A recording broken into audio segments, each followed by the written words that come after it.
morning, everyone. Or day, actually. Morning to our other watchers in other time zones and evening to ones in China. Good day and greetings from my home office and welcome to another episode of Home Office Talks. Thanks for joining.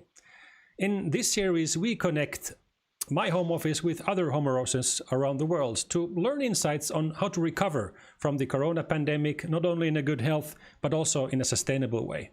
You can check out the previous 12 episodes on YouTube, and you'll find a link to those playlists in the chat. This is a live broadcast, so you have the opportunity to ask live questions. So please type them down below, and we'll get to them towards the end of the talk. Today we have two digital enthusiasts coming from two different worlds, a founder of a tech startup company and a digital transformation leader from the chemical industry. Our guest from the startup world today is Mr. Mesbah Sabur, the co-founder of Circularize, based in Netherlands. He was an integrated product designer in the past, someone who is dedicated to solve the tasks of closing the loop of products. So we'll have him joining in today from his surely sunny home office in Doetinchem. And sorry for my bad Dutch pronunciation. With Mesbah, we have Burkhard Zimmermann, responsible for digital transformation at the business unit Polycarbonates of Covestro, which aims to become a fully circular chemical company, as you may have learned from our previous broadcasts.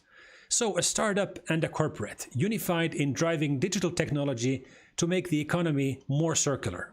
Since 2019, Covestro, Circularize, and a third company called Domo, a producer, have been collaborating to develop a blockchain-based solution to help trace plastics materials from creation to the end of life.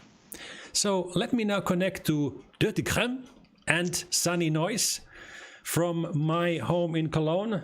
Let's see if we can get these guys online and on the screen. And there they are. Wonderful. We seem to have a good connection. Hi, guys. Hi, Nico. Hi, Nico. How are you? Wonderful. And I can see the sun is shining, definitely, if not outside, then inside your rooms at least. So I heard a story about Las Vegas. So we need to start about Las Vegas first. In the last episode, we started about Helsinki, Finland. Now we talk about Las Vegas, America, because you guys both have been there. And maybe Mesbah, you could start. You were not there, you were not in Las Vegas for gambling, but for other reasons. Well, gambling was a bit of it, but not the reason we were there. We were actually there with the Dutch delegation of startups. Every year there's a whole team of Dutch people, including the brother of the king, going to Las Vegas to present the Dutch technology landscape. And we were there as one of them.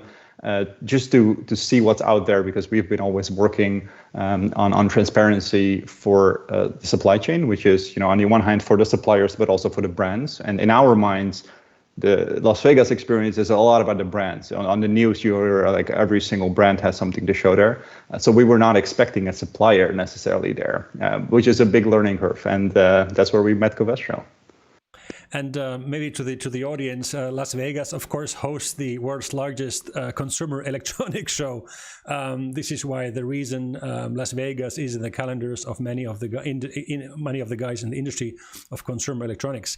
Burkhard, you met Mesbah at the consumer electronics show in Las Vegas.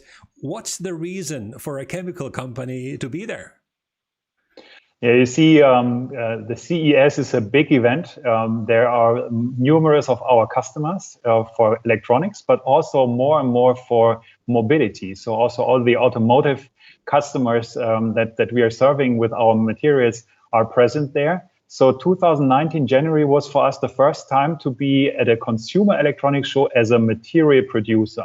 We did this by intention, not only to connect to our customers, but also to show what can you do with materials. It starts with design, it starts with color, material, and finishing, and then you can directly engage and also create enthusiasm for our materials that we are producing. And the funny story about meeting Jordi and Mesbah at that time was I was really strolling around the booths there, and there was this nice orange Dutch booth with a lot of startups and smaller companies. And then there was a shoe standing there, and it was claiming that you can trace back the material of that shoe. And I was then engaging directly with Mesbah into, hey guys, what is this about? And we had exactly the idea of tracing materials and then connected easily. So that was a win-win story at the CES show in Las Vegas. So what happens in Las Vegas didn't stay in Las Vegas this time, which brings us to the topic for a more sustainable and a more circular economy post-COVID-19. Why is it so hard to trace plastics in the first place in an economic manner?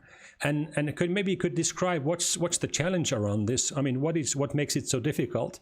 And how could digital technology help us to advance circularity? Maybe, Mesbah, we start with you. Sure. I think the story for us begins back when I was at the university. Together with my co-founder Jordi, we had several startups in the past, and we were always looking for the next big thing to work on. Very keen on digital technologies. And when I heard of the circular economy, I was extremely intrigued, and I did a lot of research on it. I wrote my master's thesis on it. And the final conclusion, or one of the final conclusions, was that because there is very little digital information sharing or information sharing at all in supply chains, we cannot do certain circular economy activities. For example, recycling. If you want to recycle a laptop, there is a whole list of questions that you need to answer before you can make the right decision. And that directly goes back to, do you have enough transparency in that supply chain? If you don't even know where the material came from, how can you make a decision? For example, plastics is one of the biggest within electronics, but also many other sectors where you have a lot of additives, flame retardants, and it becomes very complex very quickly. And you don't know, like especially with polycarbonates, I believe doesn't even have its own logo. It's number like other or something. Like it's not one of the standard plastics out there. So it's very important to know what's in there, but it's very hard to get that information.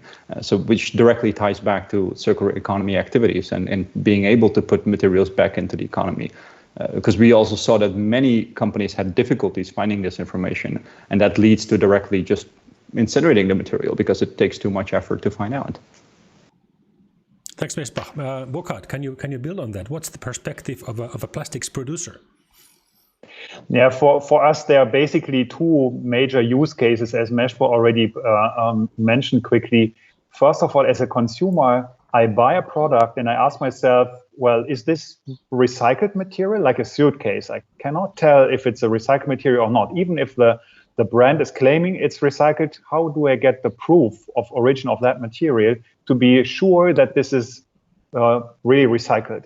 The second big use case is about if any product comes to a recycler, as Mesbah said, for those long-term use polymers and plastics, which are not packaging, but after several years of use come to a recycler, you don't know exactly what kind of plastic this was. And plastics is a natural resource. It will be a precious resource that we have to reuse over and over again.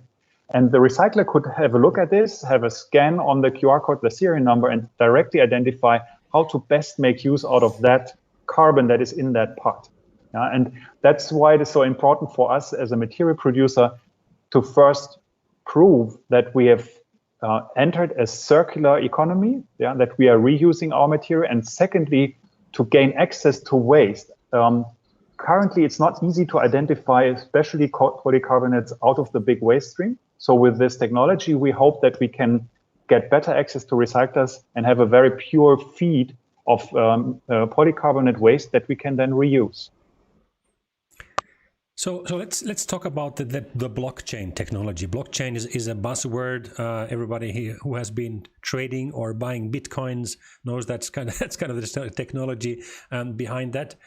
So can you explain a little bit about the blockchain technology and how that digitalization is supporting the circular economy and the circularity? Mesbah, maybe we start with you. Yeah, I mean, of course, the one of the first things that we started was had nothing to do with blockchain. So we were like, okay, we need to have this infrastructure to communicate about materials in a supply chain and then make it become circular in a way.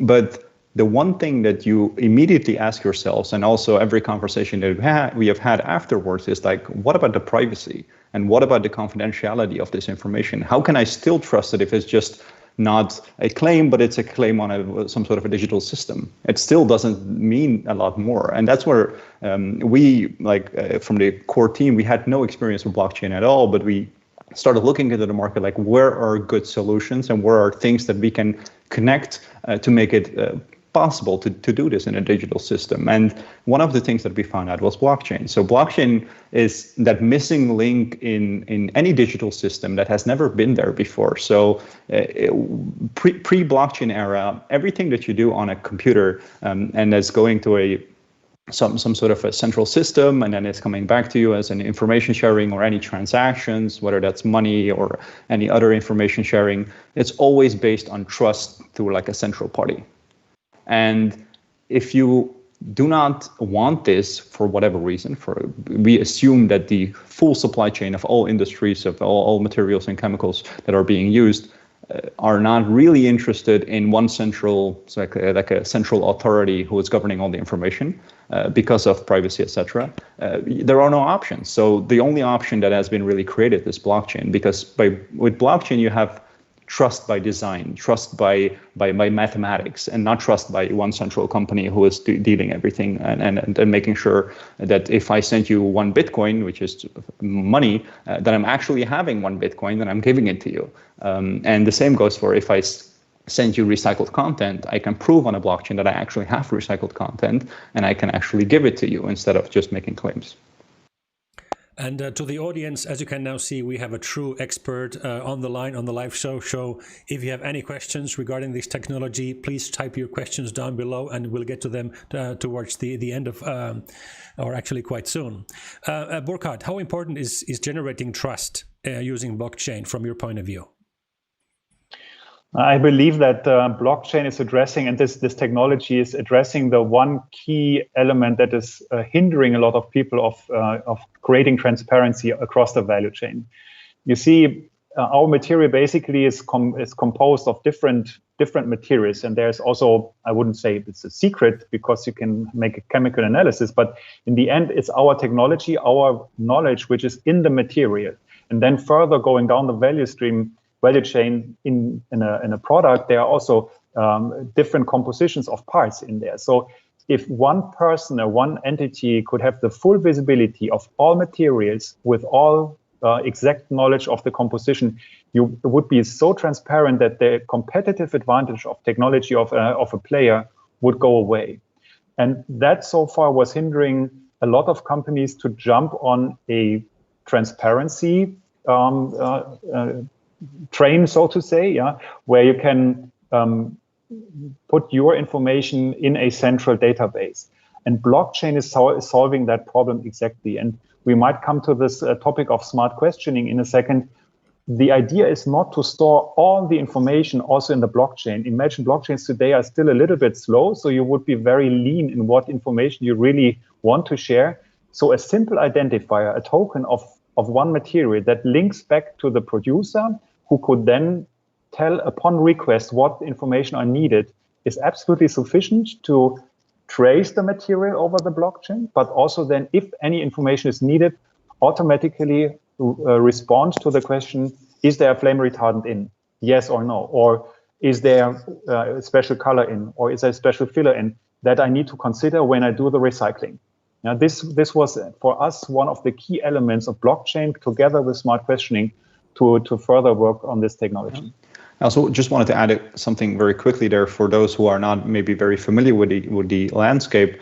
Blockchain is not the full picture. It's just one of the elements. So one of the problems with blockchain as a standalone technology, as we have seen it in the past, is that it is by design very public, and at least public blockchains are. And if you put everything on a public blockchain, you still haven't solved those privacy issues. So it's a combination of different technologies, which we call smart questioning, that allows you to store something of very high value and very high trust on the blockchain, but not necessarily that thing being all the confidential information.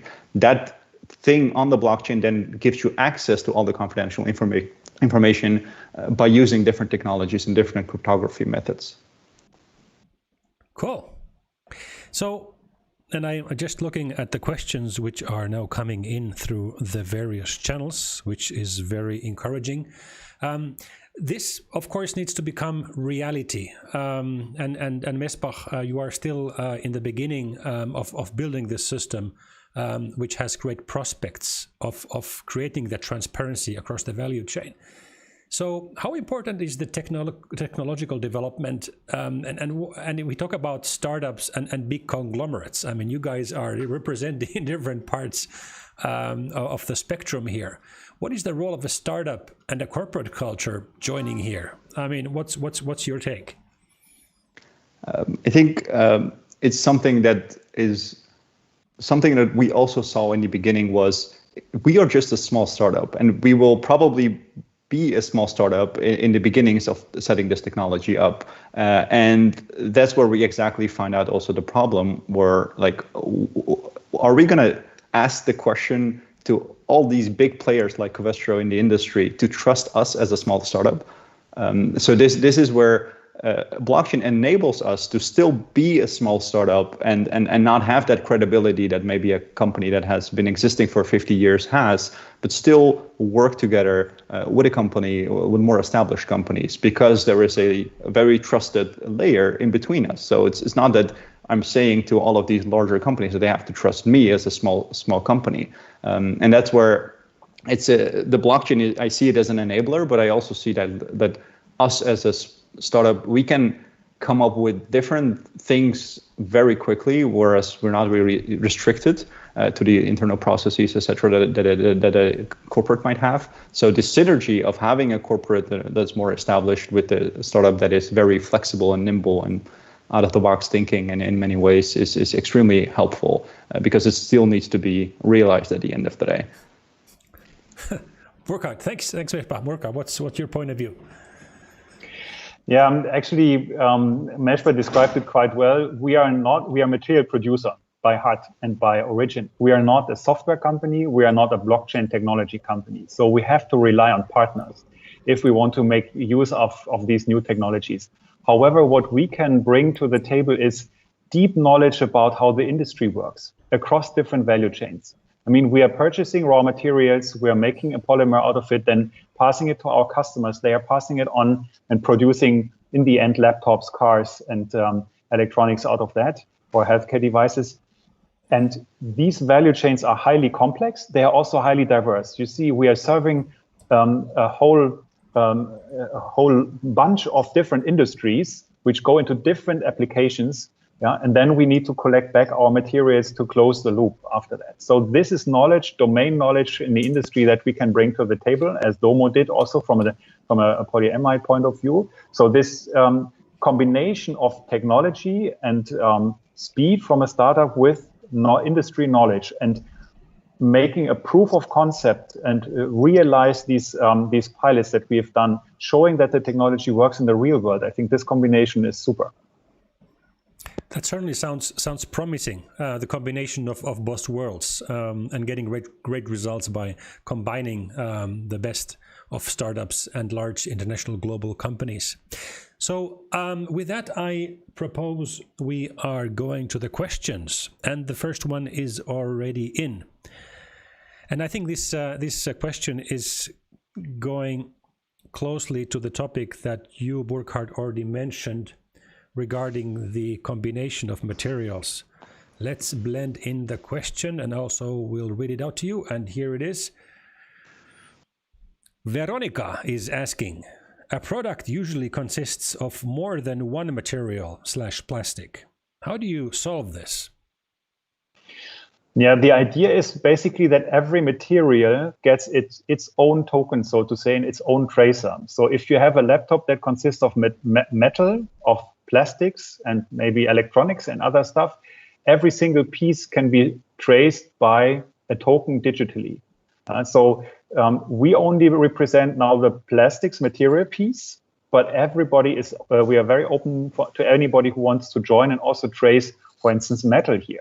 Because in the end, a product that needs to be recycled consists of, as you said, multiple material combinations. Yeah, and just to add to that, if you're really interested in, you should look up the digital twin technology, where for every single component or part or material, you can have a digital version. And just as you combine different materials and different parts to create a final part or create a final material, you can do that exact same thing on a digital system. So you have digital materials coming in from different suppliers, and then the manufacturer can put them together. But not only for the physical world, but also in the digital world, they can make that link of the different tracing systems. And Nico, maybe one last comment to that. The idea is also not to have a proprietary solution only for plastics. The idea is to create a standard that anybody in the industry can use. And it's a kind of communication protocol that enables everybody to talk digital twin to digital twin, so to say.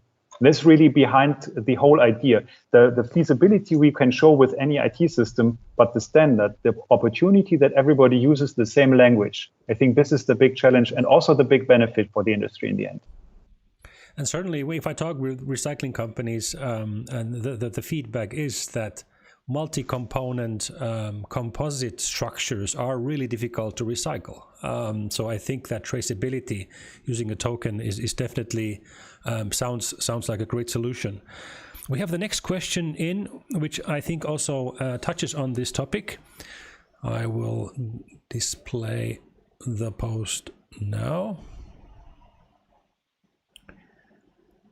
And here we go. The question is as follows. How do you ensure the linkage between the digital and the physical world?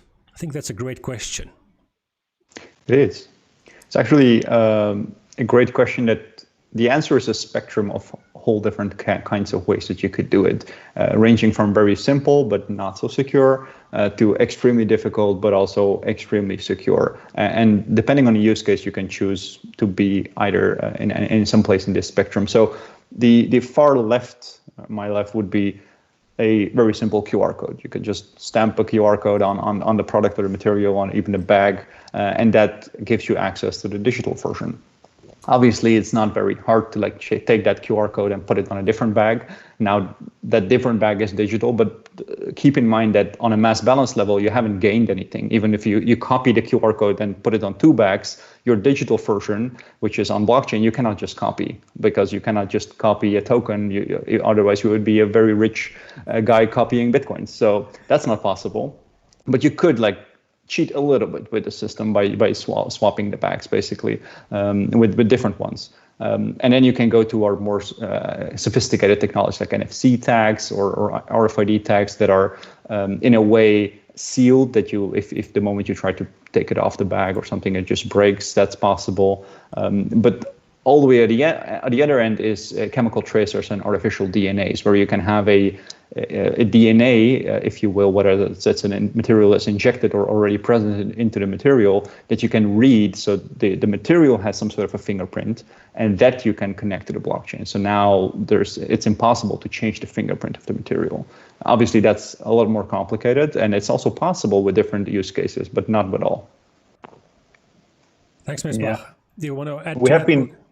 We have been very careful in adding additional tracers to material, because a lot of our material is used, it's spec'd in for certain applications, and if you change the composition of material, you have to go through a spec process again. So, and then you're adding something to material, you change properties, and at the end of life, if you recycle those tracers, the recycled material has a tracer in it from the first loop, so to say. So you have to be really careful what kind of tracers you're using. So far, we try to avoid them and go with the kind of QR code or certified way that Mesbah was linking to, which is a challenge, but we're working on that. Cool. So we have another question, and please keep those questions coming in on all channels. I mean, it's the audience that makes the live interactivity of talks like this, I think, always so wonderful. We have the next question from Andre, and we'll put it up on screen. Andre is asking, how would you handle inevitable human errors with data input having immutable state? What a great question. I don't even understand what immutable state means, so maybe you can explain that. So that's referring to the property of blockchain. So immutability means that once you do something on a blockchain, once it's processed, you can't just revert it. You can't just like say, oops, I made an error, let's change this number. So there's several ways of dealing with that. One thing that we do always allow is updates. So if you made a mistake, you can update that version. That means that your original error still will be there, but there is a link to a updated, better version. Another example of solving this is that we're working with trusted third parties. So if you're saying, here is a bag of recycled content, that claim can be co-signed by a trusted auditor or a supplier or someone else that it has a trusted role in that value chain and can digitally co-sign that on the blockchain. So it's not just the word of the initial creator, but also there is a validation behind that. But again, if you made a mistake, that's possible to update, but not to change it and erase your mistake. Very good. Next question coming from Jorge. And we'll put it up.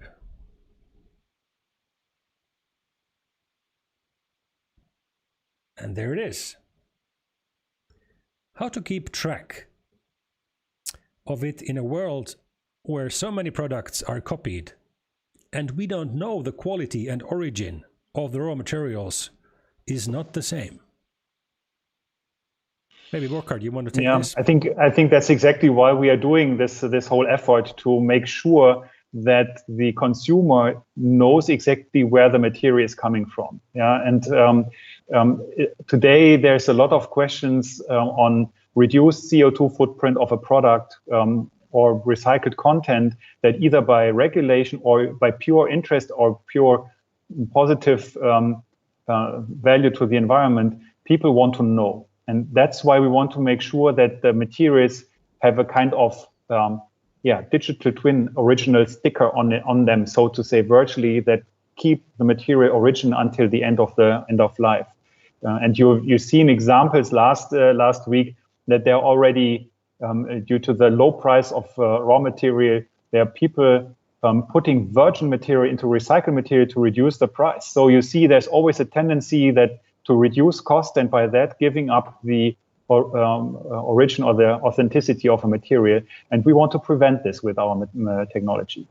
It's actually aiding to the problem of counterfeit. So if you're saying is right, that many products are being copied, but by using this technology, you're preventing those guys who are doing the copying from making the same claims, because they will not have access to the same information on the blockchain and to be able to make that same proof because they didn't have the right suppliers. And only if they do have the right suppliers, they can make this, but then it's not a copy anymore because then it's made from the original material. Which brings us, I think, to the next question, which is great. I mean, how many cycles can you actually run? And do you want to actually measure how many cycles you have run? And if we are striving for a circular economy, in the end, we'll have an infinite loop. This is how it works. So the next question is again from Veronica. Thank you, Veronica, for putting out all these questions. Keep it up. But we have to, of course, understand these guys need to work as well. So we'll take this as the last question. The question is as follows: if there is a tag for each product, how do you add the fact that it is already recycled an X number of times? Yeah, the beauty is, of course, that once we get the material back and recycle it, for instance, mechanically, we can put this information in the new token of the new material. So imagine you take back a laptop cover, we recycle it mechanically, so we add some virgin material, and we then know 30% of that material is coming from laptops recycled. And this information is then in the new token that we would issue once we give this new material into the value chain again. And by that, we can refer back to the original token and show exactly how many loops have parts of the material done over the life cycle. And that's exactly the idea. This carbon atom has done 5 loops and saved us so and so many grams of CO2. That's exactly what we want to be able to show.